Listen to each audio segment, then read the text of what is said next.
Now, to look at the Eisenhower 50s from not a domestic point of view, but from a foreign policy point of view, we see some continuations and some changes from what had come before, both in terms of the previous administration, but also previous cycles in American history. Remember, just after the First World War, there was a big Red Scare in the United States. We were afraid of Bolsheviks, afraid of communists, etc. right after that victory in World War I. The same thing happens in the 1950s in many ways as a backlash against communists after our victory in World War II. And so the United States initially establishes, there's fears that the communists are our great rival, and the Truman administration establishes a loyalty review board, and beyond that, ultimately we see the HUAC, or House Un-American Activities Committee, that was set up just before World War II, gains major prominence in this era as the United States, through this committee, congressional committee, the government begins looking for communists in places like Hollywood, looks for communists within government agencies, looks for communists within major industries, looks for communists within organized labor, which they'd also done at the end of the First World War. And so it begins to, they begin calling people in to testify before Congress, asking them to name names, and it begins to leading to what the phrase is a witch hunt. In other words, a sense of hysteria and fear that's built up in America over communists behind every corner of who are Americans, who are out to get us, and that this must be stopped in some way. The fear of a communist conspiracy, like on a worldwide level, to take over the entire globe, plays itself out and leads to the actual discovery of some communists within the American foreign policy establishment, most famously Alger Hiss, who stood accused of receiving secret communist documents from a former communist, both of them worked in the State Department, a fellow communist named Whittaker Chambers, who then became an ex-communist and testified against Hiss and said they had been in collusion all through the 1930s and the 1940s in terms of having secret State Department documents that were passed along to Moscow. Hiss ultimately is found guilty at least of perjury, of lying under oath about his relationship with Chambers and whether or not he'd passed information to him, and goes to prison. And so it seems now to most Americans like there's something to this whole communist conspiracy thing. It seems in many ways like there might be Americans who are communists in the highest levels of government. And in the Rosenberg case, Julius and Ethel Rosenberg stood accused of transferring atomic secrets. They were atomic scientists, transferring atomic secrets to the Russians. And they were put on trial in 1951 and executed in the gas chamber in 1953. They were the last Americans to date, I believe, to be executed for treason in the country. And in so doing, you see a lot of Americans now feeling that we are going to be betrayed by many of our own. This will lead then to the rise of Joseph McCarthy. And this whole era of chasing communists is going to be referenced as McCarthyism. And the Eisenhower 50s in the domestic sense really only began after this whole McCarthyism thing burns itself out. Remember, Eisenhower campaigned promising to end the Korean War and also root out communists in government at home and return us to an era of domestic prosperity and simplicity. But in the early 50s, by the early 1950s, there really aren't a whole lot of communists, or Reds as they were called, in the American government anymore. The Loyalty Review Board, the HUAC hearings had largely purged the government of these communists. But Communist hunting Senator Joseph McCarthy of Republican from Wisconsin got to the point where he believed his own rhetoric. He used sensationalized tactics and used the media to advance his own agenda. And he's classically what you would call a demagogue, which is one who seeks to make use of popular prejudices or fears and false claims in order to gain power.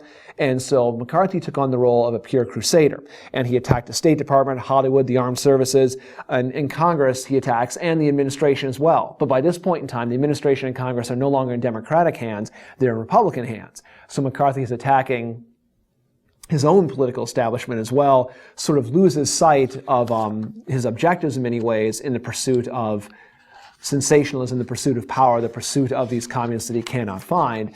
Ultimately, he overreaches in the Army McCarthy hearings. And it's one thing to say that there's communists in the State Department, that there's communists in the military. It's another thing to say that when the President of the United States is a guy who is a former career soldier, who ended his career as a 5-star commanding general in the military, Dwight Eisenhower sees this as essentially, this just isn't true.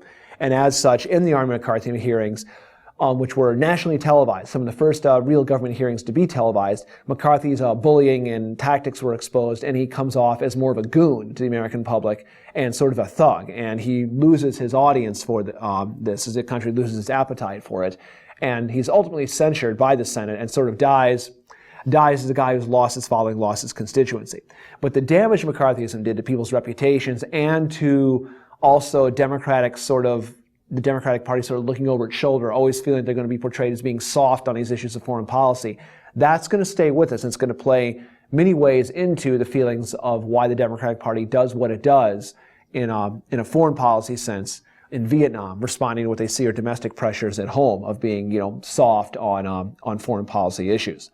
But with McCarthy's departure, you had the true implementation, or his departure from the social scene, center of attention, the political scene.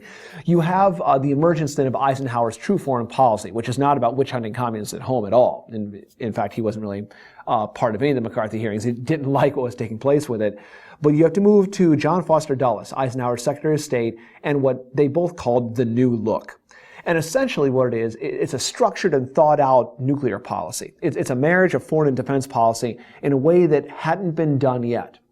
See, what Eisenhower had seen, Eisenhower looked at what Truman had done and saw Truman's foreign policy is essentially reactive. Containment, the Marshall Plan, the Truman Doctrine, Korean War. Wherever the Russians or the Soviets did something, we would then run in, show up, and address that. So it ceded all the initiative on global dynamics and actions to the Soviets, to the communists. And so with Berlin, with the Truman Doctrine, Korea, this has all been what it was.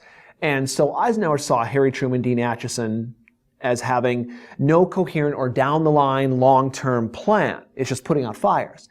So the Eisenhower administration then devises a plan for this new look, as it called it. And the plan had 4 parts to it. First part is massive retaliation. It rejects the view that we got to roll back Soviet power right now, or roll back Soviet expansion right now.